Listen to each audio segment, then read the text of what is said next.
Hello everybody, and welcome back to Certified Collectibles. This is another episode of First Appearance of the Week. This is Wednesday, February 14th, 2024. We'll be giving you all the first appearance in your comic shops today.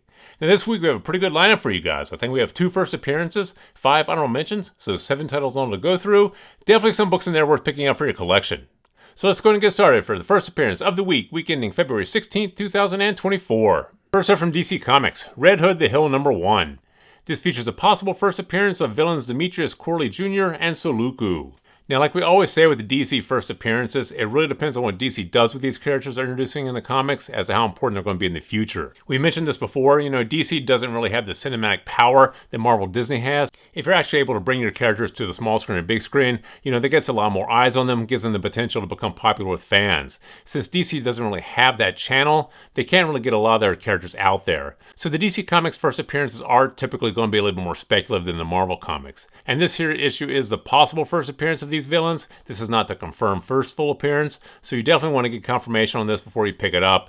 If this is the first full appearance of these villains, this may be one to pick up to spec on for the future, but if not, this is one you could definitely skip on. So this here is definitely a spec bet in our opinion. Grab it for a spec if you want, otherwise put it in your B-list and take a look at it later on. Next up from Marvel Comics, Night Thrasher #1.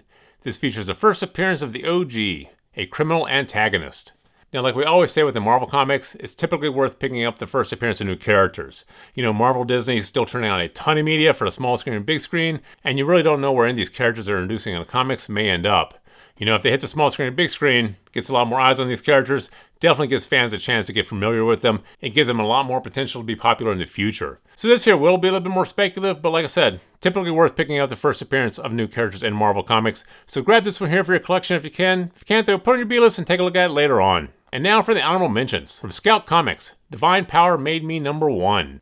Death by the hands of a fantastical cult becomes a catalyst for an adventure that defies a man's imagination, revealing unimaginable horrors and a glimmer of hope that motivates him to reunite with his recently deceased parents in the afterlife. Now we put this one here on the list because this here is a Scout title, and Scout Comics has had a lot of their titles picked up an option for small screen and big screen projects in the past.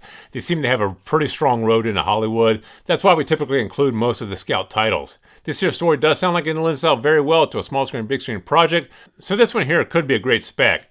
Grab this one here for a spec if you can. If you can't, though, put it in your B-list and take a look at it later on. Next up from Critical Element, Planetary Expansion #1. Abandoning their lives on Earth, 1,000 hand-selected passengers aboard a starship head to repopulate a new habitable planet.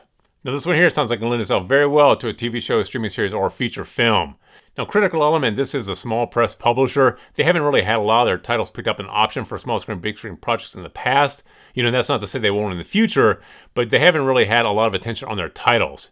This one here though, like I said, does sound like it lends itself very well to the screen, so this one here might be a good spec. Grab this here for a spec if you can. If you can't, though, put it in your B-list and take a look at it later on. Next up from Image Comics, The Cabinet #1. 2 teens teleport across a post-Cold War landscape to collect bizarre relics to summon the arcane powers of a 17th century cabinet that unleashed an ancient evil from its prison.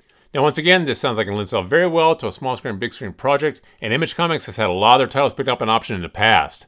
When small press and indie publishers get their titles optioned for the screen, that is a huge price driver for these books. Collectors do race back and try to find these books on the secondary market, but once they get optioned, it's kind of too late. The price is already spiking on these. So these are definitely spec bets if you choose to pick them up, but these publishers that have had a lot of their titles picked up an option in the past, when they put out a new title that sounds like it lends itself to the screen, these are books we typically want to pick up the spec on. If it goes somewhere, you're sitting on a winner for $3 or $4. If, it goes nowhere, you're out $3 or $4. Once again, like we always say, in our opinion, the risk is worth the reward. So grab this one here for a spec if you can. If you can't, though, put it in your B-list and take a look at it later on. Next up from Dark Horse, If You Find This, I'm Already Dead #1.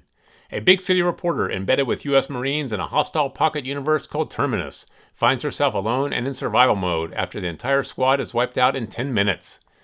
Now once again, sounds like it lends itself very well to a small screen, big screen project, and Dark Horse has had a lot of their titles picked up an option in the past. Now this is definitely going to be speculative. If you choose to pick it up, it might be worth doing so for the cover price. You don't want to chase these down years later for a lot more money. If these actually hit the screen, people are going to race back and try to find these books. You definitely want to get in at the cover price.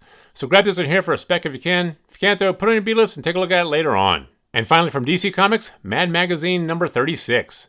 This is a parody cover featuring Taylor Swift and Travis Kelce.